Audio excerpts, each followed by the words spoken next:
విశ్వమందు విభుడు వెలుగుచుండును, విశ్వమందు విభుడు వెలుగుచుండును, విభునియందు వెలుయు విశ్వనిపుడు. విశ్వమందు విభుడు వెలుగుచుండును, విభునియందు వెలుగు విశ్వనిపుడు. విభుడు వెలుగకయున్నా, విభుడు వెలుగకయున్నా,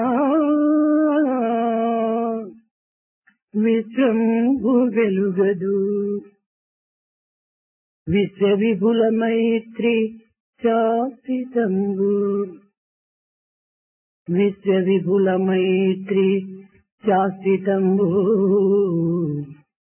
విశ్వ విపుల మైత్రి శాశ్వతంబు. The universe or the creation is but a fragment in the majesty that is the Lord, who shines forth in all his splendor and effulgence. In the same manner, one could discern the flow of the Lord in everything that you see that goes under the name of the universe or the creation. This is for all time to come. Without the Lord as such, you cannot discern any spark, any light in this creation or the universe. The close link, the bond of friendship that prevails between the creation on the one hand and the Lord on the other is something which is lasting and permanent and which goes on forever and ever. పరమాత్మ ప్రేమను ప్రకృతిలో జనులకు ప్రవహింపచేయుట ప్రథమ కర్మ. పరమాత్మ ప్రేమను ప్రకృతిలో జనులకు ప్రవహింపచేయుట ప్రథమ కర్మ. ప్రతి మానవుండును బ్రతికి తానుండుట స్వార్థంబునకు కాదు,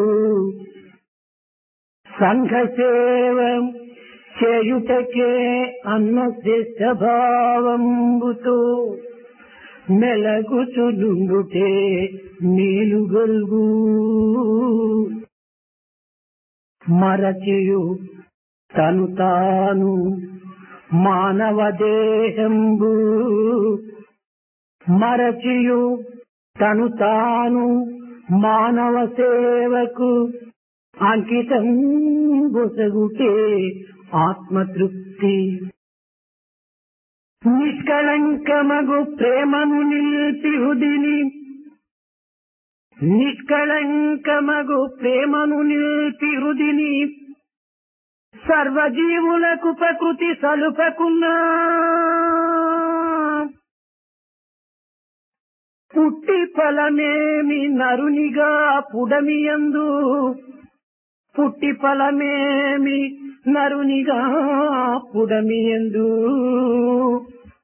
పుట్టి ఫలమేమి నరునిగా పుడమియందు. The first and uppermost task awaiting every individual is to see to it that the people of the world at large get the benefit of this flow like that of a river, the flow of the love of the Lord. This is the first task.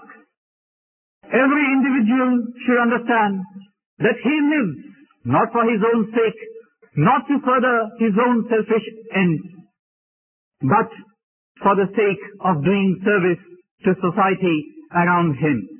This lofty feeling should guide for every moment his lifespan.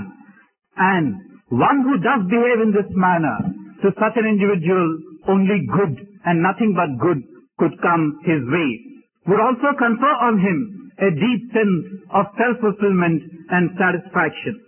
Without pure, unsullied, untainted love in the heart of every individual, what use is the life of an individual on this earth? What use a life of an individual on this earth? ప్రేమ స్వరూపులారా, Embodiment of love. ప్రాచీన కాలము నుండి భారతదేశము ఆధ్యాత్మిక తత్వ ప్రభావంతో అన్ని దేశములకు కూడాను సుఖశాంతి భద్రతలను అందిస్తూ వస్తున్నది. Right from ancient times, it's been given to the tradition of this country that it has been sharing the deep spiritual truths with mankind at large for the benefit of mankind as such.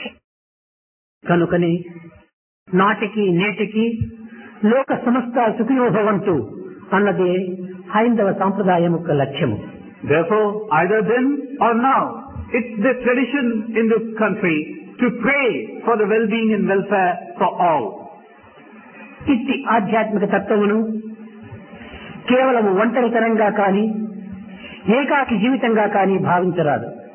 Such a philosophy is not to be lived in isolation or by oneself. యావత్ మానవ కోటిని ఏకరీతిగా భావించి పరిపూర్ణమైనటువంటి మానవత్వాన్ని అందించేటువంటి స్థాయియే ఆధ్యాత్మిక స్థాయి.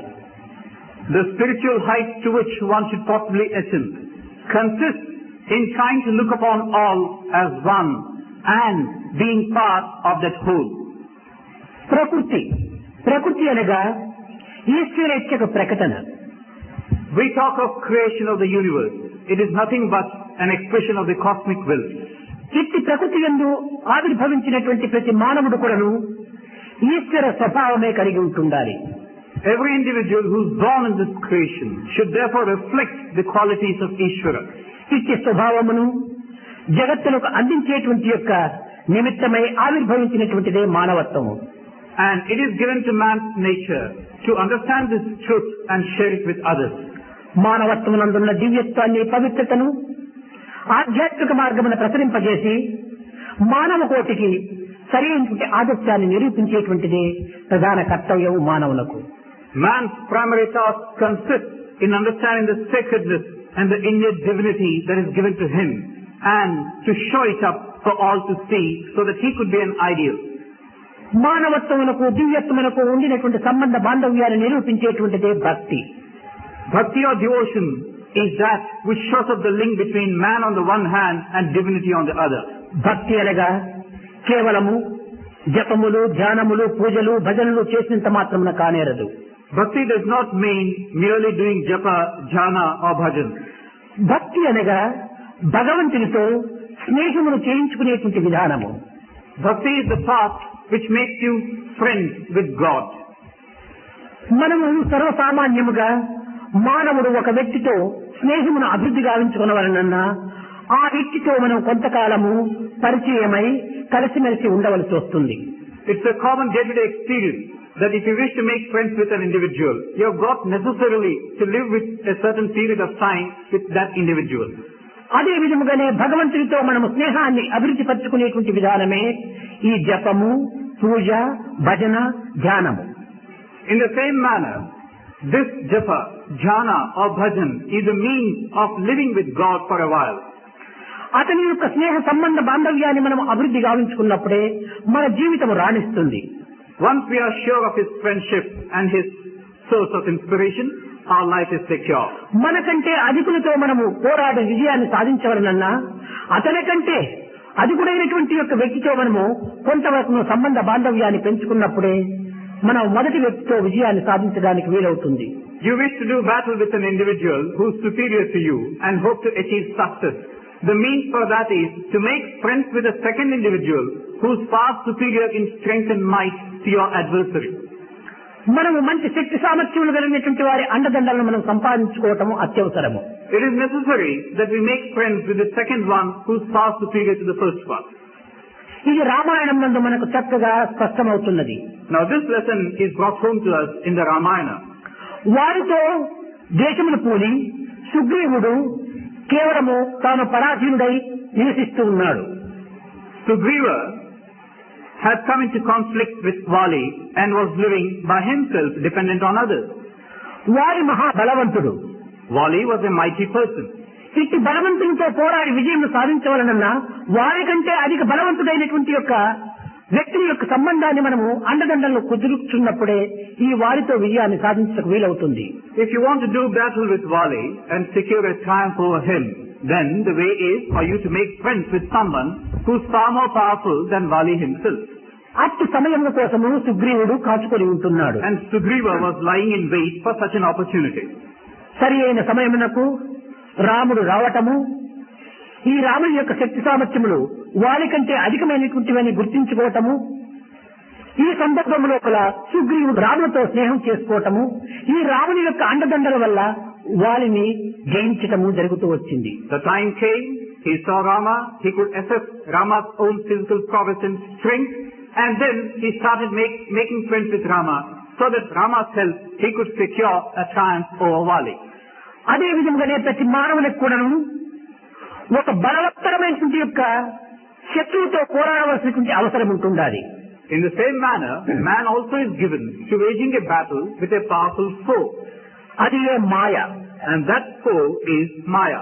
మానవుడు మాయతో పోరాడవలనన్నా మాయ కంటే అధిక శక్తివంతుడైనటువంటి యొక్క భగవంతుని యొక్క అండదండల ప్రతి మానవుడు కూడాను స్నేహం చేసుకోవాల్సి వస్తుంది. If you wish to achieve victory over this adversary Maya, you have got to make friends with the one who is more powerful than Maya, and that is the Lord himself. మాయ కంటే అధిక శక్తివంతుడైనటువంటి భగవంతుని యొక్క అండదండలను మనం పొందినప్పుడే మాయను మనం సులభంగా సాధించుకు వీలవుతుంది. When we can secure the protection and the help of the Lord, we certainly can achieve victory over Maya. కనుక ఇట్టి భగవంతుని యొక్క అండదండలను సంపాదించుకునేటువంటి మార్గమే భక్తి. Now bhakti is a means wherein you can secure such a protection from the Lord. ఈ భక్తి యందు రెండు విధములైనటువంటి భక్తి ఉన్నది. In this bhakti again, there are two categories. ఒకటి సామాన్య భక్తి, రెండవది అనన్య భక్తి. The first one could be called Samanya Bhakti, the second called Ananya Bhakti. ఈ సామాన్య భక్తి అంటే 4 విధములైనటువంటి మార్గములు ఉంటున్నవి. In the first one, Samanya Bhakti, there are again 4 subdivisions. మొదటిది స్వార్థ భక్తి. The first is called Swartha Bhakti. రెండవది నిస్వార్థ భక్తి. Second could be called Niswartha Bhakti. మూడవది పరార్థ భక్తి. The third could be called Parartha Bhakti. నాలుగవది పరమార్థ భక్తి. And the fourth one called Paramatma Bhakti. దీనిని అర్థ భక్తి, ఆర్తి భక్తి, జిజ్ఞాస భక్తి, జ్ఞాన భక్తి అని కూడా చెప్తూ వచ్చాయి. The same could also be called Artha Bhakti, Arthartha Bhakti, Jignasa Bhakti and Jnana Bhakti. కనుక స్వార్థ భక్తి అనగా ఒక మానవునకు ఏదైనా ఒక ఆరోగ్యం చెడినప్పుడు డాక్టర్ను ఆశ్రయించటము, ఆ ఆరోగ్యం కుదిరిన తక్షణమే ఆ డాక్టర్ను మర్చిపోవటము జరుగుతూ ఉంటాయి. An example of this Swartha Bhakti, the first one could be had in this. You have a certain illness, you seek its cure, you go to a doctor, secure the necessary assistance and you are well. అదే విధంగానే మానవునికి కష్టములు సంప్రాప్తమైనప్పుడు లేక దుఃఖములు విచారములు కలిగినప్పుడు భగవంతుని ప్రార్థించటము, ఆ కష్టములు దుఃఖములు రోగములు నివారణ కాగానే భగవంతుని మర్చిపోవటము జరుగుతుంటాయి. In the same manner, you are afflicted with difficulties and troubles, so you look to the Lord for help and the Lord comes to your rescue, you are all right, but then you forget the Lord immediately. ఇంకా రెండవ భక్తి అనగా నిస్వార్థ భక్తి అని.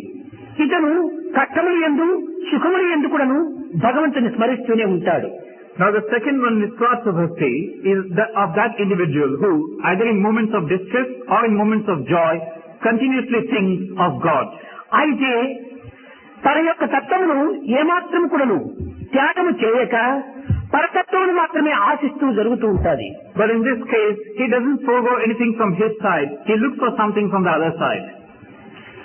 ఇంకా పరార్థ భక్తి అనగా కేవలము తన యొక్క స్వార్థమును త్యాగము చేసి దివ్యత్వమైన ఆత్మతత్వమునందే లగ్నపరిచి పవిత్రమైన పరమాత్మ తత్వమునకై ప్రార్థిస్తూ ఉంటాడు. The third individual, the one who pursues the path of Parartha Bhakti, is one who sacrifices what is his own, goes out in search of that which is on the other side, and all the while he spends his time in such a pursuit. ఇంకా పరమాత్మ భక్తి అనగా తనదే అన్నటువంటిది ఏమాత్రము ఉండదు. The fourth one, Paramatma Bhakti, there is nothing which the individual would call is his own. సర్వము భగవత్ యొక్క సంకల్పమే. Everything is the Lord. సర్వకర్మ Bhagwat ప్రీత్యార్థమే. All that he does is for the sake of pleasing the Lord. నేను అనేటువంటిది ఏమాత్రము కూడాను అహంకారం అతని యందు ఉండదు. There is no trace of ego in the form of I coming out anywhere. పరతత్వము అనేటువంటి భేదం అతనికి కనిపించదు. And he doesn't see any distinction between this and that.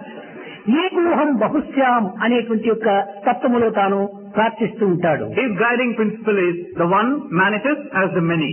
ఈశ్వర సర్వభూతానాం అని స్మరిస్తూ ఉంటాడు. He continuously thinks as the Lord being immanent in everything. ఈశావాస్యమిదం సర్వం అని ఆలోచిస్తూ ఉంటాడు. He also thinks of the fact that the Lord permeates every being and every entity. ఇది కేవలము భగవత్ ప్రీత్యార్థంగా జరిగేటువంటి జీవితము. And then he feels this life is for the sake of pleasing the Lord. ఈ 4 విధములైనటువంటి కూడాను కేవలము ఆర్తి, అర్థార్థి, జిజ్ఞాసి, జ్ఞాని. ఒకరు రోగముల నివారణ నిమిత్తమై Aarti ప్రార్థిస్తాడు. So these four, Arthi, Arthati, Jignasi and Gnani. The first one talks about getting his illness cured. అర్థార్థి అనగా ధనం కావాలి, గృహం కావాలి, భూములు కావాలి, పదవి కావాలి, కీర్తి కావాలి, ఇది అనేక రకమైనటువంటి యొక్క భావనతో తాను చింతిస్తుంటాడు. The second one, Artharthi, goes after material possessions, wealth, name, fame and the like. జిజ్ఞాసి అనగా కొంతవరకు కష్టముల చేతను, దుఃఖముల చేతను మనస్సు విరక్తి పొంది భగవత్ తత్వమును మాత్రమే విచారణ చేస్తుంటాడు.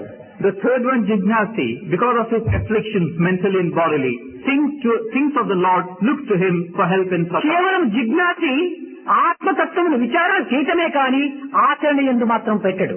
Now this Jignasi does think of the nature of the Atma and such other ideas, but never puts them into practice. ఇంకా జ్ఞాని అనేటువంటి వాడు అద్వైత దర్శనం జ్ఞానం, రెండవ తత్వమే లేదు, సర్వము భగవత్ తత్వమే.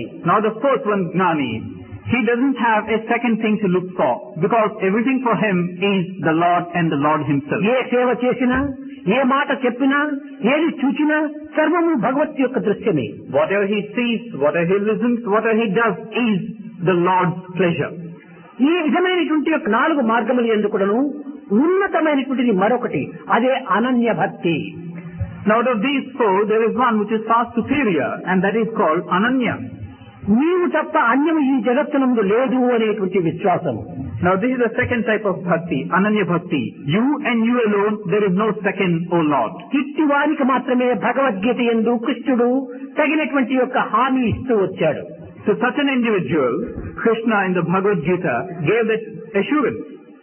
అనన్యా చింతయంతో మాం ఏ జనాం పర్యుపాసతే తేషాం నిత్యాభీష్టానాం యోగక్షేమం వహామ్యం. ఎవడు అనన్య చింతతో నన్ను చింతిస్తాడో అట్టి వారి యొక్క యోగక్షేమము నేనే చూసుకుంటానన్నాడు. What the Lord has said in the Gita is, one who thinks incessantly and continuously and constantly about me, such a person I shall protect and safeguard his interests. ఈనాడు జగత్తునందు ప్రథమ సోపానమైనటువంటి యొక్క భక్తిని మనము అందరు కూడా అలవర్చి చేసుకోవాలి. Now today in this world of ours, we must first of all try in essence on the first step of bhakti. ప్రతి మానవునికి కూడాను ఆరాధన అనేటువంటిది, ఒక విగ్రహారాధన అనేటువంటిది చాలా అవసరము. For every individual, this form of worship where you worship an idol is of absolute necessity. ఎందుకోసం ఈ యొక్క ఆరాధన ఉంటుండాలి? Why should you have this in the first place? రూపమును పూజించటం. You worship the form. తాను ఒక్క రూపము అనేటువంటి భ్రాంతి ఉండినంత వరకును రూపమును విసర్జించటకు వీలు కాదు. So long as he deludes himself into believing that he has got a form, he cannot put aside this act of worshipping a form. అహం దేహాస్మి అనేటువంటి భావం ఉండినటువంటి ప్రతి వ్యక్తి కూడాను రూపారాధన సల్పే తీరాలి. So long as a man clings to the feeling that I am the body, he necessarily has to worship a form. ఏనాడు అహం బ్రహ్మాస్మి అనేటువంటి యొక్క దివ్యతత్వం చేరును ఆనాడు మాత్రమే నిరాకార పూజ. The day when he can proclaim, I am Brahma, he can certainly go on for the formless act. అంతవరకు కూడాను ఈ ఆకారమును ఆరాధన చేస్తూనే రావాలి. Till that point where you can worship this formless aspect, you should necessarily worship a form. ఏ విధంగానగా ఎంతటి IAS officer or IPS officer అయినప్పటికీ ఆదిలో ఏబిసిడీలు నేర్చుకుని తీరాలి. You might ask how and why. Even an accomplished IAS officer or an ICS officer at one point of time would have had to get started with the alphabet ABC.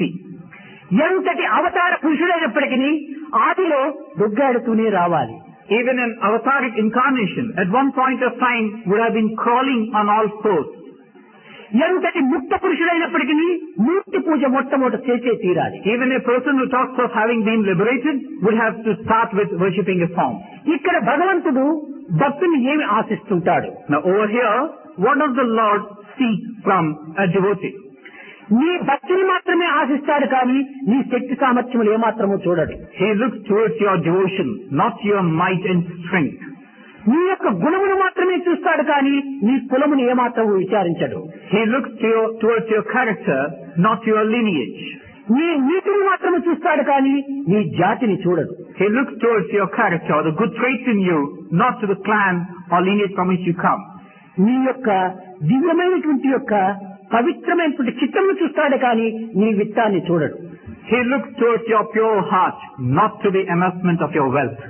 కనుక భగవంతుని యొక్క తత్వమునందు నిర్మల నిశ్చల నిస్వార్థమైనటువంటి ఆత్మతత్వం అనేటువంటి దాన్ని మనం అభివృద్ధి పరచుకోవడానికి ప్రయత్నపూర్వకంగా మనం సాధన సల్పాలి. So when it comes to God, this is your sadhana. Try to cultivate a pure, unsullied, untainted heart. సమాజ సేవలో మన యొక్క భక్తి ప్రపత్తులను అభివృద్ధి పంచుకోవాలి.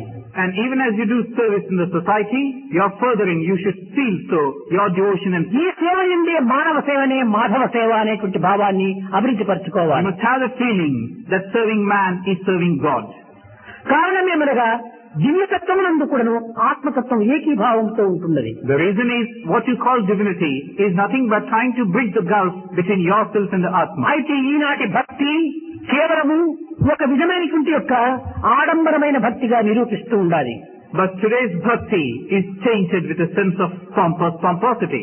కొంతమంది 10 సంవత్సరములు 15 సంవత్సరములు కూడా భగవత్ ఆరాధన సలుపుతుంటారు.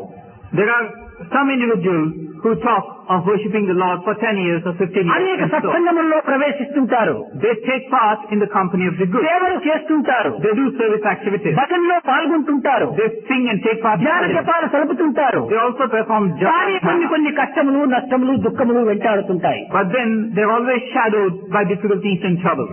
అట్టి సమయమునందు మనసు కొంత వరకు చంచలత్వాన్ని అభివృద్ధి పరచుకొని తద్వారా ఇన్ని విధములైనటువంటి సాధనలు చేస్తున్నప్పటికీ భగవంతుడు నా పైన దయ రాలేదే అనేటువంటి యొక్క నిరుత్సాహములు కూడా నిరూపిస్తుంటారు.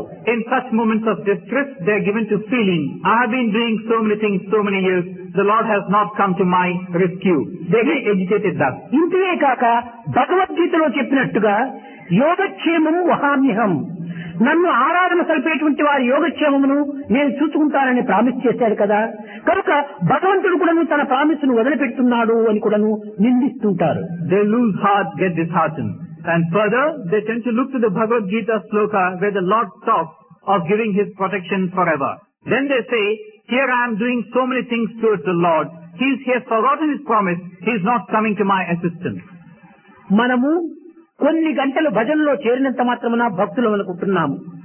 కొన్ని క్షణములు మనం ధ్యానం చేసినంత మాత్రమున భక్తులు అనుకుంటున్నాము. దీనికి కాదు భగవంతుడు ఇచ్చినటువంటి హామీ. అనన్యా చింతయంతో మాం, నిరంతరము నన్ను చింతించేటువంటి వాని యోగక్షేమం చూసుకుంటానన్నాడు కానీ పార్ట్ టైం డివోటీస్ యోగక్షేమం చూసుకుంటానని చెప్పలేదు. Now here we are going by what we have done. A few hours of bhajan, a few seconds of dhyana or meditation. Then we quote the Lord where He talks about His assurance. But what we must understand here is, the Lord has given the assurance to those who would think of Him continuously every second, not on a part-time basis. Because this is at best part-time devotion, what you are doing now. మనం చేసేటువంటి సర్వ సాధనలు కూడాను part time సాధనలుగానే ఉంటున్నాయి. And all the sadhanas that we do are also part-time sadhanas. చేసేది part time devotion, అడిగేది full payment. Now what we are doing is part-time devotion or part-time sadhana. We are asking for a full-time payment. కనుక part time devotion కు part time ఫలితమే వస్తుంటది మనకు. So for part-time devotion, you are given a part-time భావం payment. సద్భవతి. You are given a part-time payment. What you feel is reflected back on కనుక you. ఈనాడు మనము చేసేటువంటిది అప్పుడు అనేటువంటి యొక్క కొంత కాల నిర్ణయం చేసుకొని చేస్తున్నాము. కానీ అడిగేటువంటిది అనంతమైనటువంటి ఫలితాన్ని అడుగుతున్నాము. Now, what we're trying to do is something which is temporary, for a few seconds now, for a few hours. But what we're asking for is something lasting and permanent. ఈనాడు ఇలాంటి భక్తులు అధికం కావటం చేతనే ఆధ్యాత్మిక తత్వమునందు విశ్వాసం కూడాను క్రమక్రమేణా సన్నగిలుతూ వస్తుండాలి. Because the number of such devotees in this world is on the increase, people are losing faith and confidence in this path of spirituality. నిజంగా భక్తి అంటే ఏమిటో అర్థం చేసుకోలేని వారు అనేక మంది ఉంటున్నారు. There are many who cannot understand the meaning of the word bhakti, though they might repeat it. కేవలం కొన్ని నిమిషములు కొన్ని క్షణములు భగవంతుని చింతించిన తక్షణమే మనం భక్తులుగా భావిస్తూ ఉంటున్నాము. We think of the Lord for a few seconds and then we equate that to bhakti. నేను భక్తుడిని అనుకోవటం వల్ల ప్రయోజనం లేదు. భగవంతుడు చెప్పాలి నీవు నా భక్తుడవు అని. అంతవరకు కూడా మీకు సరైనటువంటిది కాదు. There is no point in your feeling that you are a devotee. The Lord has to recognize you as such and say, you are my devotee. ఒక పోస్ట్ కవర్ మనం రిజిస్టర్ చేసినప్పుడు అక్కడికి రెండవ వ్యక్తికి చేరినట్టుగా అతను అక్నాలెడ్జ్మెంట్ మనకు వచ్చినప్పుడే ఈ పోస్ట్ చేరినట్టుగా మనకు విశ్వాసం. We post a letter with registered acknowledgement due. When you get the receipt back that he has received it, you can be sure that your letter has been received ఎప్పుడు by ఈ him. Acknowledgement రాలేదో ఈ post అతనికి చేరలేదు. If you have not received this acknowledgement due card, then it means కనుక నీవు చేసేటువంటి సాధనలు కానీ భక్తి కానీ అన్ని కూడాను భగవంతుడు నీవు భక్తుడవు అనేటువంటి యొక్క రిప్లై నుంచి మనం ఎదురు చూడాలి. it would mean that your letter has not been received. In the same manner, all the bhajans and sadhanas that you do. కనుకనే అర్జునుడు చెప్పాడు మన్మనాభవ మద్భక్తో మధ్యాజీ మాం నమస్కురి మామే వైశ్యసి సత్యంతే సతిజానే ప్రయోజనమి. నీవు నా భక్తుడవు అని కృష్ణుడే అర్జునుడికి చెప్పాడు. అనగా ఏమిటి? అనంత శరణాగతుడైనటువంటి వానికి సర్వము తానే చూసుకుంటాడు. Till such time as he recognizes what you have done in the form of bhakti, you can't be sure that you have been recognized. This is what the Gita also tells us. When Krishna said to Arjuna, you are my devotee, and that came about when Arjuna surrendered himself totally to him. That is the point where you can be sure that the Lord has accepted you as such. తన యొక్క సర్వ బాధ్యతలు కూడా తల్లిపైన వేసి పరుండినటువంటి యొక్క చంటి బిడ్డ యొక్క సర్వ కర్మలు కూడాను తల్లియే తాను స్వయంగా చూసుకుంటుంది. The small child leaves everything to the mother and rests peacefully. She is dependent, the child is dependent totally on the mother. తమ స్వశక్తి వచ్చేంత వరకు కూడాను తల్లే సర్వస్వని విశ్వసించినటువంటి బిడ్డ యొక్క బాధ్యతలంతా కూడాను తల్లే చూసుకుంటుంది. Till such time as its own faculties come to the fore, the child or the baby is dependent exclusively on the mother. భగవంతుని పైన బాధ్యత వేసి జీవించేటువంటి ప్రతి బిడ్డ యొక్క బాధ్యత కూడాను ఆ తల్లియే చూసుకుంటుంది. In the same manner, every individual who puts all his faculties at the disposal of the Lord, he is totally dependent on the Lord will take care. దీనిని శరణాగతి తత్వము అన్నారు. This is what has been called path of surrender. అర్జునుడు కూడాను మదీయ ధన ధారాది సర్వభార సమర్పితం ఆత్మానాం శేషభూతం హి రక్షమాం శరణాగతి అన్నాడు. అనగా నాది అనేటువంటిది ఏమాత్రము లేదు, సర్వము నీదే అనేటువంటి సంపూర్ణమైనటువంటి విశ్వాసంతో మనము భగవంతుని విశ్వసించాలి. This is what Arjuna finally came out with. There is nothing which I could call is mine. Everything is yours, O Lord. This is an act of total surrender. That should be the stage which we should all reach. మరికొంతమంది భక్తులు యందు ఒక విచిత్రమైనటువంటి యొక్క భక్తులు కూడా అభివృద్ధి అవుతున్నాయి. Now there is again a peculiar type of devotees prevailing. కొంతమంది ఏమయ్యా నీవు భజనకు రాలేదే, ఎందుకు నీవు దేవాలయానికి పోలేదే, సత్సంగంలో ప్రవేశించలేదంటే అంతా నేను మనసులోనే చేసుకుంటున్నాను అని చెప్పుకుంటారు. మనసుతో చేసుకునేటువంటి యొక్క స్థితి ఏనాడు మనకు లభిస్తుంది? You ask a question to such an individual, why have you not come for bhajans? Why don't you visit temples? Why don't you do meditation? Then the person would tell you, I do everything within myself. I do everything within my own mind. This is the answer they are prone to giving. ఇది కేవలము ఒక విచిత్రమైనటువంటి యొక్క సమాధానం. Now this is a rather peculiar type of answer to be got. ఆశించేది సాకార బాధ్యతలు. Now what here you can see the contradiction. You are looking for something which has got a form. నిరాకార తత్వము. Now what you tend to do is through your own faculties which have got a concrete form. ఇది ఎట్లా ఉండేటంటే చేసేది conductor పని, చెప్పుకునేది collector పని. And what you are asking for is something which is formless. Now this is something like this. The job that you do is that of a conductor. The job that you tell you are doing is that of a collector. ఈ విధంగానే అనేక మంది చెప్పుకోవడం భక్తులమని చేసేదంతా భక్తికి విరుద్ధమైన కార్యాలు. In the same manner, each one talks about himself as a devotee, but what he does is something contradictory. ఈ విధమైనటువంటి భక్తి తనకు తనకే మోసం చేస్తుంది. Now such a type of devotion is ultimately going to deceive the person concerned. నిజమైనటువంటి ప్రేమతో భగవంతుని విశ్వసించి మనం సర్వకర్మను కూడాను మనం నిర్వర్తించడానికి కంకణం కట్టుకోవాలి. Now this can't be. You must take a vow where you are prompted by this unsullied love, where you think of the Lord incessantly. ఇక్కడ మనస్సుకు ఒక విచిత్రమైనటువంటి యొక్క చమత్కారం ఉంటుండాలి. Now the mind is given to a peculiar charm of its own. ఈ మనస్సు అనేక విధములైనటువంటి యొక్క చంచలత్వం చేరి ఉంటుంటాది. Mind is something which cannot be still even for a second, extremely wavering. ఒక్క క్షణమైనా కూడా అది స్థిరంగా ఉంటుండదు. It cannot remain still even for a second. ఉన్నత స్థాయికి పోరవలనను అధో స్థాయికి దిగజారవలనను మనసే కారణం. Either to go up or come down, the mind is responsible. మన ఏమ మనుష్యానాం కారణం బంధమోక్షేహో, మనసే మోక్షమునకు బంధమునకు మూల కారణం. It is the mind which is the primary cause either for one's liberation or for one's bondage. ఈ మనస్సు ఎటువంటిది అనేటువంటి దాన్ని మన క్రియల ద్వారానే నిరూపిస్తూ ఉంటాది. And what is this, the mind as such? It is reflected in the actions that you undertake. మన దేహం నందు ఉన్నటువంటి టెంపరేచర్ ఎంత ఉంటుందని థర్మామీటర్ ఏ విధంగా చెప్తుందో, The thermometer tends to tell you the temperature of the body. మన దేహంలో అవయవులు ఏది రీతిగా ఉంటుందని ఎక్స్రే మిషన్ నుంచి మనం నిరూపిస్తామో, The X-ray machine shows something which is within your body. అదే విధంగానే మన యొక్క మనసు ఎటువంటిదని మనం చేసేటువంటి క్రియలను బట్టి నిరూపిస్తుంది. In the same manner, the type of mind that we have is shown up in the type of acts that we do.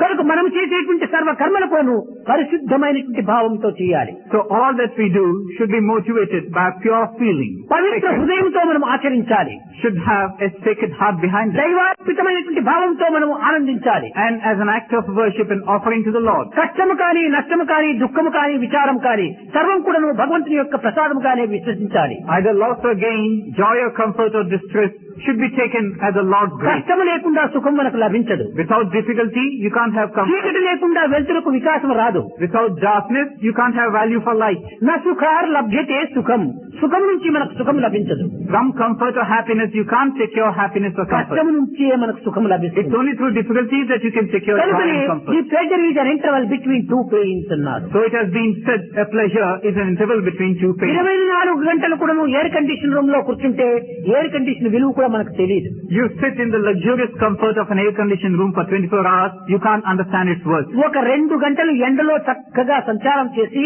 Air condition room లో వచ్చినప్పుడు ఎయిర్ కండిషన్ విలువ మనకు తెలుసు. Go out for a couple of hours, expose yourselves to the sun's rays, then you'll understand the worth of this air conditioning unit. కనుకనే మనం కష్టంను బాగా అనుభవించిన తర్వాతనే సుఖం యొక్క విలువ మనకు అర్థమవుతుంది. So only after you have been put through this grind of difficulties and trouble, you understand the worth of కనుకనే happiness. ఈ ప్రకృతి యందు సుఖము దుఃఖము 2 చక్రముల వంటివి. So in this world, joy and comfort or distress లాభము నష్టము అనేటువంటిది 2 రెక్కల వంటివి. are like the 2 wheels, and loss or gain are like the 2 wings.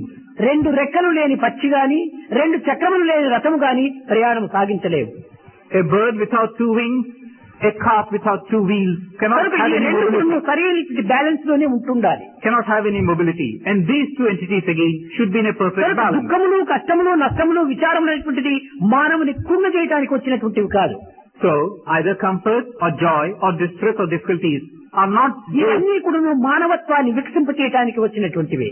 They should not be taken to be given to you to narrow you down. You must try to have a broad vision with regard to these. మీకందరికీ తెలిసినటువంటి విషయమే, మంచి trunk రోడ్లంతా ఉంటుంటాయి. You are quite familiar with this. You got an excellent trunk road. కానీ ఈ రోడ్ల లోపల కూడాను అన్ని ఒకే విధంగా ఉండవు. కొన్ని అప్స్ అండ్ డౌన్స్ గా ఉంటాయి, కర్వ్స్ ఉంటుంటాయి. Now even in this trunk road, it's not a leveled one. It's got its own ups and downs. ఈ కర్వ్స్ ఎందుకు పెట్టాలి? Why should these be given ఈ to the ups and road? Downs ఎందుకు పెట్టాలి? Why should you have these curves and ups ఇది and downs? క్షేమం కోసమే పెట్టారు. They have been given for your own safety. Road straight గా ఉంటుంది, curves లేకుండా ఉంటే స్పీడ్ గా వెళ్లి యాక్సిడెంట్ అయిపోతుంది. If the road was to be straight and clear, you would speed up and come with an accident. ఈ ups and downs ఉండటం చేతను, కర్వ్స్ ఉండటం చేతను కొంచెం జాగ్రత్తగా పోవడానికి కొంత హెచ్చరిక చేస్తుంది. Because of these ups and downs, the speed breakers and the curves, they act as a cautioning note to you. మానవుని యొక్క జీవితంలో కష్టములు, నష్టములు, దుఃఖములు లేకుండా ఉండడానికి వీలే లేదు. It's impossible that in an individual's life, he doesn't have these traces of joy or మానవుని comfort యొక్క or distress. దేహమే కొంతవరకు అప్స్ అండ్ డౌన్స్ లో ఉండాలి. Comfort and distress. In fact, the body itself is subjected to these ups and downs. ఇక్కడ బయలుదేరినటువంటిది ఇటుకొస్తుంది down, మరి ఇక్కడ up, మరి ఇక్కడ డౌన్, మరి ఇక్కడ అప్. ఈ విధంగా దేహం ఎంత అప్స్ అండ్ డౌన్స్ లో ఉంటుందో చూడండి. When you look at the physical body itself, you begin your journey down from the forehead down. As you come sloping down the forehead, you come across a protrusion. Then again goes inside. దేహము ఈ విధంగా కూడాను హెచ్చు పల్లములు ఉండటం చేత మనసు కూడాను హెచ్చు పల్లములుగా ఉంటుండాలి. So the body has got this unevenness. So the mind also is bound to have. ఈ పార్ట్ ఏ విధంగా ఉంటుందో దాని జలం కూడాను ఆ ఆకారమే చేరి ఉంటాయి. The shape of the liquid is determined by the shape of the container. కనుకనే మానవత్వం లోపల సుఖము ఉండాలి, కష్టము ఉండకూడదు అని ఆశించుకోవటము కేవలం అమాయకత్వం. It's nothing but ignorance on your innocence on your part to feel you should have joy, you should have no distress. జీవితంలో అన్ని రకములైనటువంటి బాధలు ఏర్పడుతుంటాయి. In this life, you are certainly subjected to troubles galore. కానీ control, దీన్ని అదుపులో పెట్టుకునేటువంటి యొక్క బాధ్యత మనం సంపాదించుకోవాలి. But you must secure that responsibility wherein you can bring such situations ఈ under మనసు control. ఏ రీతిగా సుఖాన్ని అనుభవిస్తుంది? Under what conditions can the mind secure happiness? అశాంతిస్య కుతం సుఖం అన్నారు. అశాంతిగా ఉండినటువంటి మనసుకు సుఖము ఏనాడు కూడా లభించదు. The mind, there is no peace in it. How can it enjoy comfort or happiness? ఈ యొక్క మనసుకు అశాంతి అనేటువంటిది ఎందుకు వచ్చింది? The mind has been equated to a state of lack of peace. Why? ఒక చిన్న ఉదాహరణము. Small example. దశరథ మహారాజునకు 3 భార్యలు. King Dasharatha had 3 wives. ఉత్తానపాదునకు 2 భార్యలు. Uttanapada had 2 wives. ఇతను ఎన్ని విధమైనటువంటి కష్టములకు గురి అయ్యాడో మీకు తెలుసును. And the number of the difficulties that Uttanapada had, you are already too familiar with. దశరథులకు 3 భార్యలు ఉండటం చేతనే తాను అనేక విధమైనటువంటి కష్టములకు గురి అయిపోయి కట్టగడపడకు పుత్రుని యొక్క వియోగాన్ని చేతనే తన ప్రాణాన్ని కూడా కోల్పోయాడు. King Dasharatha had no less than 3 wives, and ultimately his life became one of sorrow, and he died thinking of his son who was parted from him. ఇక్కడ మనస్సు అనేటువంటి దానికి 10 మంది భార్యలు ఉంటున్నారు. Now, as against this, the mind has got 10 wives. వీరే 5 కర్మేంద్రియములు, 5 జ్ఞానేంద్రియములు. ఈ దశేంద్రియములకు నాథుడైనటువంటి వాడు కాబట్టి ఇంద్రియ నాథుడు మనస్సు అన్నాడు. Now, these 10 wives are 5 karmendriyas, 5 gnanendriyas. The one who is the master or husband is the mind. ఈ 10 మంది భార్యలు 10 రకములైనటువంటి వాంఛలను కోరుతూ వస్తున్నారు. Now, each of these 10 wives keeps asking for a different thing of the mind. ఈ కన్ను అనేటువంటి వైపు కోరుతుండాది. ఏ భర్త నాకు సౌందర్యాన్ని చూపించు, నాకు సరైనటువంటి ఇంపైనటువంటి రూపాన్ని చూపించమని ఇది కోరుతుండాలి. The wife, that is the eye, asks the husband, "Oh Lord, show me a form which is beautiful to behold." And ఈ please, నాలుక అనేటువంటి వైపు కోరుతుండాది. నాకు మధురమైన పదార్థాలు తెచ్చిపెట్టు, లేకపోతే నీకు రాజీనామా ఇస్తానంటుంది. and the tongue for its part demands of delicious food, otherwise I'll part company with you. ఇంకా చెవు చెప్తుంది, నాకు మధుర గానాన్ని వినిపించు, మధురమైన వాక్కులు నాకు వినిపించు, లేకపోతే నేను divorce చేస్తానంటుంది. And the ear for its part demands, let me listen to good things, let me listen to ennobling things, otherwise I'll seek a divorce from you. ఈ విధంగా ఒక్కొక్క భార్య ఒక్కొక్క కోరికలు కోరటం చేతనే మనసు చాలా విచారంగా కుంగిపోతాం. So in this fashion, the mind is plagued in any number of directions by these 10 wives, so there is no peace whatsoever. కనుకనే మనస్సు ఈ ఇంద్రియముల చేత ఏమాత్రం కూడాను సంబంధం లేకుండానైనా ఉండాలి, లేక ఇంద్రియాన్ని తన వశమైనా చేసుకోవాలి. So the mind has 2 alternatives. Either it gets removed from these 10 senses, alternatively it should be the supreme controller of these senses. కనుకనే యోగ చిత్త వృత్తి నిరోధక అని పతంజలి సూత్రము. నీ ఇంద్రియాలను నీవు అదుపులో పెట్టుకుంటే నీకే విధమైన అశాంతి ఉండదు. So the Patanjali Sutra talks about control and curb your senses, you can come to know grief. That is yoga. కనుక ఈ యోగం ఏ రీతిగా ఉండాలంటే దైవత్వంతో సంబంధ బాంధవ్యం ఏర్పరచుకోవాలి. And this yoga should be such as to make you closer to God. దీనికి ఒక చిన్న ఉదాహరణ. Here again a small example. మనం పంచభూతముల్లో ఆకాశం మొదటి భూతము. Now in these 5 elements, the first one is the sky. ఆకాశం నుంచి వాయువు. From the sky you come down to wind. వాయువు నుంచి అగ్ని. Then you talk about fire. అగ్ని నుంచి జలము. Then from that you talk of water. జలము నుంచి Prithvi. Then you talk of Prithvi. Prithvi నుంచి ఓషధులు. From earth you talk about drugs. ఓషధుల నుంచి కూడాను అన్నము. From herbs you have food. అన్నము నుంచి పురుషత్వము. And from food you talk of man. ఈ పురుషత్వముకు ఆ యొక్క స్కై ఆకాశ తత్వమునకు ఎంత సంబంధం ఉంటుండాలి. Now what's the link between man on this side of the spectrum and Akasha or sky on the other? కనుక దైవత్వంతో ఈ పురుషత్వమునకు సన్నిహిత సంబంధం ఉంటుండాలి. So there is certainly a close link between man on the one hand and God. దూరంగా చూచుటకు దేహము ఒక స్థూలమైనటువంటి ఒక అన్న ప్రాణంగా ఉంటుండాలి. Now when you look at the body externally, it's a gross one. ఇది కేవలం Based on food. స్థూలమైనటువంటి అన్నమైన శరీరము. Now this body is a gross entity made up of food. దీనితో అన్నము కంటే అతి సూక్ష్మమైనటువంటిది ప్రాణమయ జీవితం ఉంటుండాలి. Now go deeper, you come to a subtler one, the pranamaya jivita. The ఈ life ప్రాణమయం కంటే అతి సూక్ష్మమైనటువంటిది మనోమయ జీవితం ఉండాలి. from this pranamaya, you go further down, you talk of manomaya jivita. ఈ మనోమయం కంటే కూడా అతి సూక్ష్మమైనటువంటి విజ్ఞానమయం ఉంటుండాలి. Above that you have vijnanamaya. ఈ విజ్ఞానమునే కంటే కూడా అతి సూక్ష్మమైనటువంటి ఆనందమయము. And beyond it, you talk about the ananda. కనుక అన్నంతో ప్రారంభమైనటువంటి మానవుడు ఆనందంతో తన ప్రయాణమును అంత్యం చేస్తున్నాడు. So man begins his journey from food and ends his journey with ananda. ఈ ఆనందమునకు అందమునకు సన్నిహిత సంబంధం ఉంటుండాలి. And there is a link between ananda and anda. కనుకనే అన్నం బ్రహ్మ అన్నారు. So it has been said, annam brahma. ఈ అన్నం నుంచినే కూడా మానవత్వం ఏర్పడుతూ ఉంటుండాలి. From food is given to man this form. కనుక స్థూలమైనటువంటి అన్నదేహం నుండి అతి సూక్ష్మమైనటువంటి ఆనందమైనటువంటి యొక్క దైవ స్వరూపం వరకు మనము జీవితాన్ని గడపాలి. So this gross entity, the body, from this you journey down to the subtlest of subtle ananda. ప్రేమ స్వరూపులారా, ప్రతి మానవుడు కొను నేను నేను నేను అనేటువంటి యొక్క ఈ అహంకార జీవితంతోనే తన అంత్యం కాకూడదు. Embodiments of love. You should not end your life with the feeling I and I. నేను అనేటువంటి యొక్క ప్రదేశంలో నువ్వు ప్రారంభమై మనము అనేటువంటి యొక్క గమ్యాన్ని నువ్వు చేరాలి. You must begin from the point I, reach the destination called we. ఈ ఐ అనేటువంటి దగ్గర నుంచి మనం ఉయ్ అనేటువంటి దానికి చేరినప్పుడే నిజమైనటువంటి I and you are one అనేటువంటిది అవుతుంది. From I, you proceed to we, and then you can talk about I and you are one. ఈ విధమైనటువంటి యొక్క సన్నిహిత సంబంధ బాంధవ్యాన్ని అభివృద్ధి పరచుకోవటమే ఆధ్యాత్మికం యొక్క సరైనటువంటి అర్థము. The true meaning of spirituality consists in understanding such a process. కనుక ప్రేమతత్వాన్ని మనం పెంచాలి. So have a broad idea of love. ఈ ప్రేమనే లేకుండా ఇది living death. Without love, it's nothing but living death. ఈ ప్రేమను సమాజంలో మనం అభివృద్ధి పరచాలి.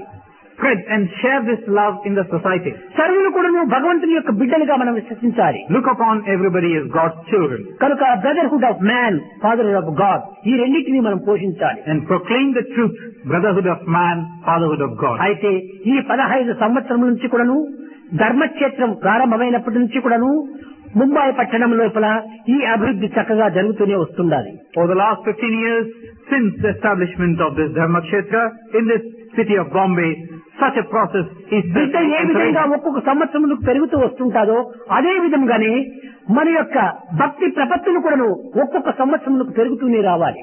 These activities are certainly encouraging. Just as a child keeps growing day by day, so also our faith and devotion should also be on the increase day by day. ఇక్కడ మనం సరిగా యోచించవలసినటువంటి రహస్యం ఒకటి ఉండాలి. But then here we would do well to ponder over a very subtle truth. బిడ్డ పెరుగుతూ ఉండినటువంటిది మనం చూస్తున్నామే కానీ బిడ్డ యొక్క ఆయు ప్రమాణం తరుగుతుండేటువంటిది మనం గమనించడం లేదు. We are certainly looking at the fact that the child is growing, but we are not aware of the fact that the lifespan also is decreasing. అదే విధంగానే మన యొక్క జీవితం యొక్క ప్రమాణం తరుగుతూ వస్తుండాలి, మన భక్తి ప్రపత్తుల యొక్క ప్రమాణం పెరుగుతూ రావాలి. So in the same manner, our lifespan is getting decreased. Our devotion and faith should be on the increase.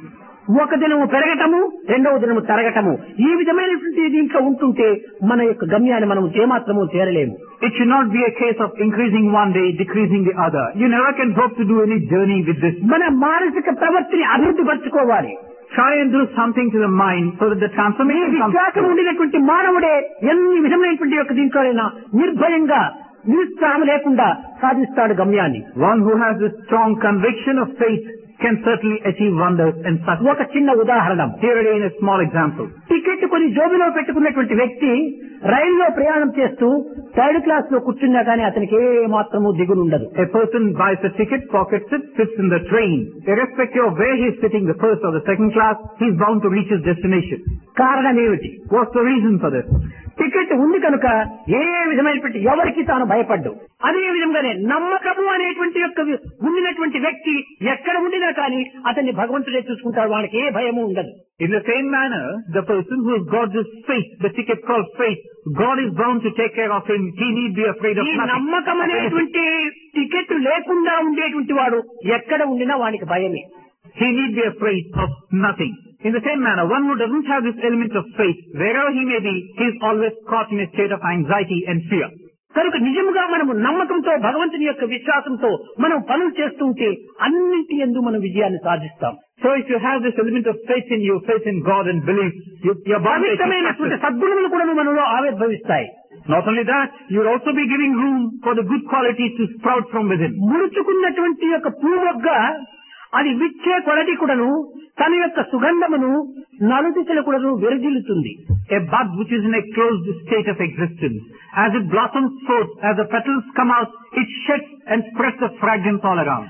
అదే విధంగా వికాసమైనటువంటి యొక్క మనస్సు కలిగినటువంటి మానవుని యొక్క పవిత్రమైనటువంటి సత్యము, ధర్మము, ప్రేమ, అహింస, కరుణ ఇలాంటి యొక్క పవిత్రమైనటువంటి వాసనలు నలువైపులు కూడా విజరిల్లుతుంది. In the same manner, the bud called the mind, as it keeps unfolding and expanding, you should be in a position to spread the fragrance of satya, dharma, ahimsa, karuna and such other noble qualities. కనుక మన హృదయాన్ని వికసింప చేసుకోవాలి. So try and enlarge and broaden your vision. ఆనాడే ఈ సద్గుణములు అనేటువంటి సువాసన మనకు జగత్తులకు వ్యాపింప చేయడానికి వీలవుతుంది. Only then can you share with others the fragrance of these noble qualities. దీన్ని బ్రాడ్ మైండ్ అన్నారు. This is what has been called. విశాలమైనటువంటి హృదయం చేసుకోవాలి, సంకుచితమైనటువంటి హృదయం ఉండకూడదు. Have a broad mind. Don't have a narrow outlook. ఈ యొక్క స్వార్థము స్వార్థము స్వార్థము ఈ స్వార్థమే narrow mind. When you talk of selfishness, that is narrow outlook. పరార్థమే విశాలమైనటువంటి హృదయము. Parartha or that connotes a broad ఈ పరార్థమైనటువంటి యొక్క స్విమ్మింగ్, ఈ ఈత నేర్చినటువంటి వాడు ఎంత లోతు నీళ్లలోనే కూడాను భయపడకుండా సాగిపోతాడు. This parartha is his broad vision. One who has this art of swimming at his command, he can swim across any troubled waters. కనుక ఈ పరార్థము అనేటువంటి ఈతను మనం నేర్చుకోవాలి. And this swimming process is nothing but parartha. ఈ ఈతనే Bhagavad Gita. This ether, this swimming is the Lord's Gita. ఈ భగవద్గీత యందు సర్వ విధములైనటువంటి యొక్క ధర్మములు కూడాను ప్రబోధిస్తూ వచ్చింది. In this Bhagavad Gita are enshrined all types of dharma. ఈ భగవద్గీత యందు మొట్టమొదటి శ్లోకంలో మొట్టమొదటి పదము ధర్మక్షేత్రే కురుక్షేత్రే. ఆ ధర్మక్షేత్రం అనేటువంటిది మొట్టమొదటి పదంగా ఉంది. The first word in the first sloka of stanza in this Bhagavad Gita talks of dharmakshetra. ఈ ధర్మక్షేత్రం ఏమిటి? మన యొక్క దేహమే Dharmakshetram. What is this dharmakshetra? Our body itself is dharmakshetra. సక్రమమైనటువంటి కర్మలు ఆచరించినప్పుడే ఇది ధర్మక్షేత్రం అవుతుంది. But when you do good deeds, then certainly the body could be called dharmakshetra. దుర్మార్గమైనటువంటి కార్యములో పాల్గొన్నప్పుడు ఇది కురుక్షేత్రం అయిపోతుంది. But you become evil, tread the evil path, then it becomes kurukshetra. కనుక ధర్మక్షేత్రంతో ప్రారంభించి ఎత్ర యోగిశ్చర కృష్ణ ఎత్ర పార్థో ధనుద్ధరః తత్ర శ్రీ విజయోద్భూతి ధ్రువానీతిర్మతిర్మమ. ఈ అంత్యమైనటువంటి యొక్క శ్లోకం లోపల భగవంతుడితో లీనం కావటం. And then in the end stanza, when you wage this battle on the fields of Kurukshetra, you achieve success, you become one with the Lord. Bhagavad Gita ఏమి బోధిస్తుండాలి? What does the Bhagavad Gita teach us? మనం చక్కగా విచారణ చేస్తే మొట్టమొదటి శ్లోకంలో మొట్టమొదటి పదము ధర్మ. You look closer. The first sloka, the first word talks of dharma. అంత్యమైనటువంటి 700 శ్లోకంలో కడపటి శ్లోకంలో ఉన్నటువంటి కడపటి పదము ఏమిటి? The last word of the end sloka of the 700 slokas, what is this? ఎత్ర యోగేశ్వర కృష్ణ ఎత్ర పార్థో ధనుద్ధరః తత్ర శ్రీ విజయోర్భూతి ధ్రువానీతిర్మతిర్మమ. లాస్ట్ వర్డ్ మమ. The last word is mama. First శ్లోకంలో ఫస్ట్ వర్డ్ ధర్మ. The first word in the first sloka is dharma. ఈ రెండు చేస్తే మమ ధర్మ అని బోధించింది. When you bring these two extreme words together, నీ కర్తవ్యాన్ని నీవు నిర్వర్తించు అని చెప్పి. you have mama dharma. Do your duty. Do what is given to నీ you. కర్తవ్యము. What is your duty? ఈ జగత్తులో సమస్త పదార్థములు కూడాను మానవుని కోసం పుట్టినాయి. Now in this world, all that you see around you is for the sake and convenience of man. మానవుడు చెప్తున్నాడు ఎన్ని పదార్థములు చూసి ఇవన్నీ నా కోసమే పుట్టాయంట. Man looks at so many things and he says, all these have been given for అన్ని my convenience. పదార్థములు నీ కోసం పుట్టినాయి కానీ నీవెవరి కోసం పుట్టావు? Certainly, all these have been given for your convenience. But for whose sake are you born? ఈ ప్రశ్న ఎవరు వేసుకోవటం లేదు. Nobody asks this question. నీకు అన్ని పదార్థములు నీ కోసం పుట్టి నీవు దైవం కోసం పుట్టావు. So if everything has been given so that it's for your sake, then you have been given so for the sake ఈ of the Lord. సత్యాన్ని మనం గుర్తించాలి. You are here for the sake of the Lord. You కనుక understand this truth. నీవు దైవం కోసం పుట్టావు. దైవార్పితంగా నీ జీవితం అంకితంగా ఉంది. You are born so as to reach the Lord, so offer yourself to the Lord. అంతేకాని పదార్థముల కోసం నీవు పుట్టేస్తే నీవు ఒక పదార్థంగానే రూపొందుతావు. So you are not born for the sake of these material things around you. Then you will become one with them. పదార్థం పరార్థములో లీనం కావాలి. So this is material, that is material. The two of them together should merge with the Lord. That's ఇది about. నిజమైనటువంటి యొక్క భక్తి. This is true bhakti. పుష్పములు ఏ రీతిగా వాసన చేరి ఉంటాదో In a flower, you discern fragrance. ఈ దేహమనేటువంటి పుష్పం లోపల భక్తి అనేటువంటి వాసన చేరుతూ ఉండాలి. In this flower of the body, you must have the fragrance of bhakti.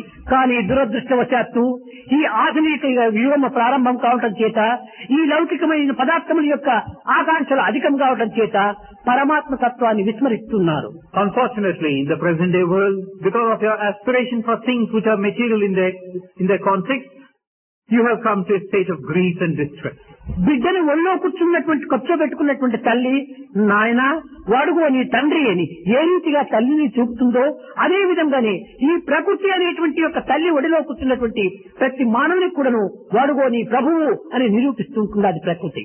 A child sits in the lap of the mother, and the mother fondles and cajoles and caresses and shows the father to the child, "Oh son, there is your father." నీ ప్రభువునే నీవు మరిస్తే నీకు ఇంక వేరే మార్గం లేదు. In the same way, you are sitting in the lap of your mother, nature, and nature is trying to tell you every second, "Oh son, there is your father in the form of the Lord." You cannot forget him. ప్రకృతి యొక్క సౌందర్యం అంతా కూడాను దైవంగానే కనిపిస్తుండాలి. So all the beauty and harmony in nature around you nature is God. is nothing but a manifestation of God. Nature is verily God. ఈ యొక్క దివ్యమైనటువంటి యొక్క ప్రపంచం లోపల మనం దేనిని చూసినా కూడాను దైవంగానే మనం ఆరాధన చేయాలి. Whatever you see in this wonderful creation is nothing but a Radha manifestation of the దేనిని Lord. చూసినా కానీ కృష్ణ కృష్ణ కృష్ణ అని పరితపించింది. It is a visible manifestation of the Lord. Radha, whatever she would see, ఎవరు ఈ Radha? she would keep thinking of the Lord. Radha ధరనే Radha. Who is this Lord? Radha, Dhara. This earth is Radha. కనుకనే ఈ ప్రకృతి నిరంతరం కూడాను భగవంతుణ్ణి చిత్తిస్తూ రావాలి. So this nature also constantly thinks of the Lord. ప్రేమ స్వరూపులారా, మన యొక్క అహంకారము, మన యొక్క స్వార్థము, మన యొక్క అసూయ, మన యొక్క డంబములు ఇవన్నీ కూడాను భగవత్ అర్పితంగా గావించి ప్రేమతత్వాన్ని పెంచుకోవటానికి ప్రయత్నించండి. Embodiments of love. Discard these traits in you: ego, selfish, jealous, and pomposity. And మొట్టమొదట మానవునికి కావలసినటువంటిది మానసిక పరిణామం. And try and proceed towards the Lord. What man requires right now is a transformation of the mind. మనసు మారక ఎన్ని చేసినా ప్రయోజనం లేదు. Without a change in the mind, whatever you may do comes to naught.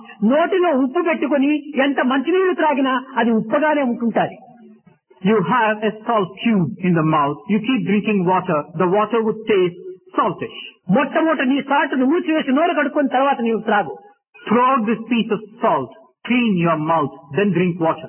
అదే విధంగా నీలో ఉండినటువంటి యొక్క దుర్మార్గమును నీలో పెట్టుకుని ఎంత భక్తిని నీవు త్రాగినా కానీ అవి దుర్మార్గం టేస్ట్ కిందనే పోతున్నాయి. So in the same manner, you have all this evil in your mouth. You want to drink the water of bhakti, but everything comes to nothing. దైవము సర్వత్రా ఉండినప్పటికీ ఎవరికి గోచరించడు. Though the Lord is present in everything and every being, He cannot be discerned ఇది or కేవలం seen. అనుభవానికి మాత్రమే అర్థమవుతుంది. He cannot be perceived. He can be perceived only through experience. నీటిలో చక్కెర కలిపాము, We have mixed sugar in water, కానీ కన్నులకు కనిపించదు. but the eye can't see this. ఆ నీటిని నాలుక పైన వేసుకున్నప్పుడే చక్కెర ఉన్నట్టు తెలుస్తుంది. When you take a drop of water and place it on your tongue, then you can see the sugar in it. అదే విధంగా ఈ ప్రకృతి అనేటువంటి భాండము లోపల దివ్యత్వమైనటువంటి ఆత్మ వ్యాపించి ఉంటుండాలి. In the same manner, in this creation, that's a huge big vessel, you talk of divinity present in that Atma. ఇది నీకు కంటికి కనిపించదు. You cannot see it. Experience తో నీకు గోచరం అవుతుంది. You can see it, discern it. ఈ experience కు నీవు సాధన చేయాలి. Only through experience. And for this experience, దైవభావాన్ని పెంచుకోవాలి. for this experience, do sadhana. ఎవరిని మనం ద్వేషించకూడదు. Think of the Lord, never hate anyone. ఏ మతాన్ని కూడా మనము ఏమాత్రం విమర్శించకూడదు. Don't ridicule, criticize any religion. అందరినీ ప్రేమిస్తూ రావాలి. Of any religion. ఈ ప్రేమనే నిజమైన భగవత్ ప్రేమ. Love everyone. This love is God's love. ఈ ప్రేమ తత్వాన్ని మనం పెంచుకోవటమే నిజమైన భక్తి. And developing such a love is bhakti. భక్తి అంటే అనురక్తితో కూడినటువంటి ప్రేమతత్వమే భక్తి. You talk of bhakti, but that should be prompted by this feeling of closeness, of proximity.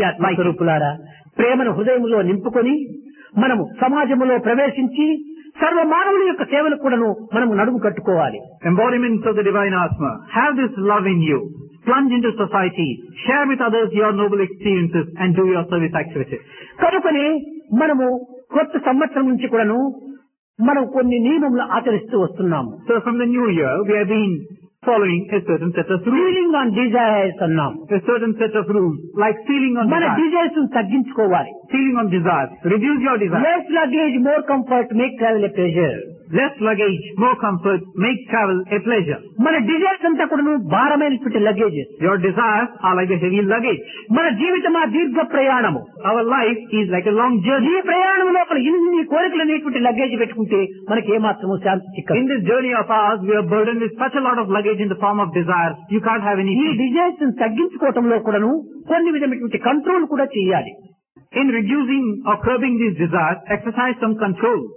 ఇది మొట్టమొదటి ఏది కంట్రోల్ చేయాలి? What is it that you must control at the outset? మనము తినటం కొంతవరకు కంట్రోల్ చేయాలి. So control the process of eating.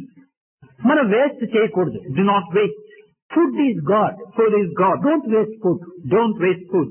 ఈ విధమైనటువంటిది కొంతవరకు అభివృద్ధి పరచుకోవాలి. Try and have a feeling on these lines. Wealth is God. And then you talk of wealth is God. ఈ ధనాన్ని మనం దుర్వినియోగం చేయకూడదు. Don't misuse wealth. ఎందుకంటే misuse of money is evil. Because misuse of money is evil.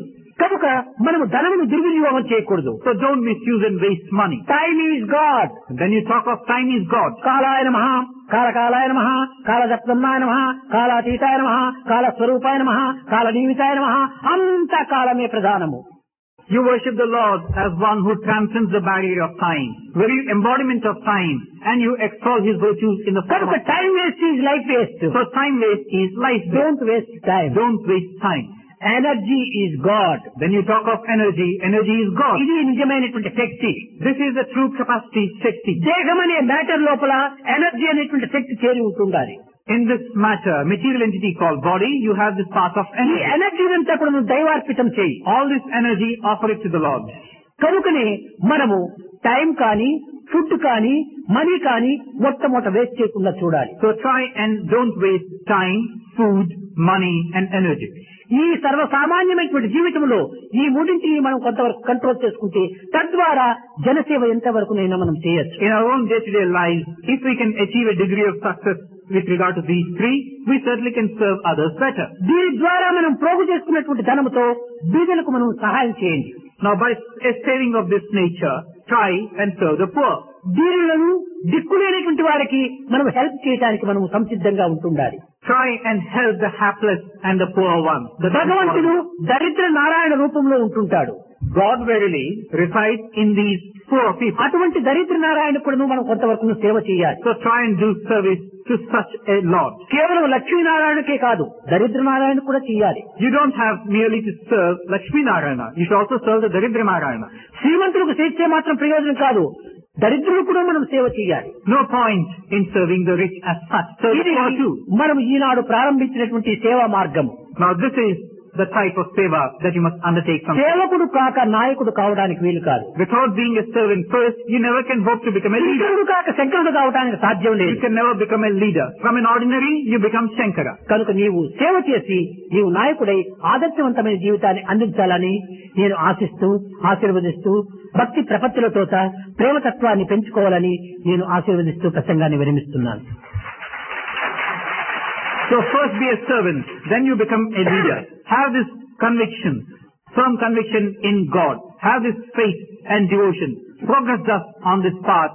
Sanctify your life and seek a sense of fulfillment. I am hoping and blessing that you shall be able to do so. I bring this discourse to a close thus.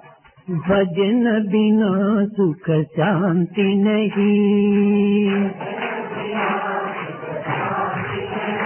Hari भजन बिना सुख शांति नहीं, हरि नाम बिना आनंद नहीं, हरि नाम बिना आनंद नहीं, प्रेम भक्ति बिना उद्धार नहीं, गुरु सेवा बिना निर्वाण नहीं, हरि भजन बिना सुख शांति नहीं, जप जान बिना संयोग नहीं, प्रभु दर्श बिना प्रज्ञान नहीं, प्रभु दर्श बिना प्रज्ञान नहीं, दया धर्म बिना सत्कर्म नहीं, भगवान बिना कोई अपना नहीं,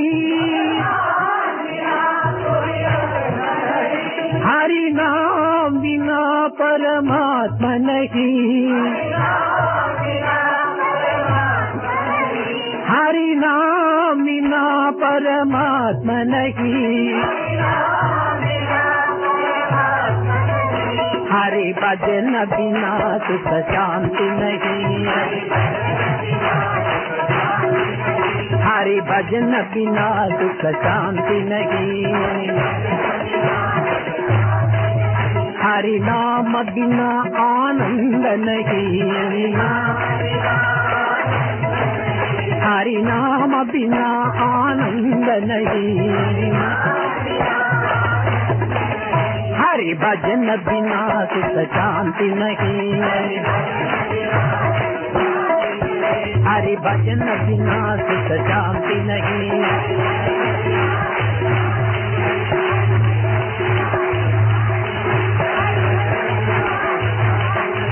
हरि भजन बिना सुख शांति नहीं।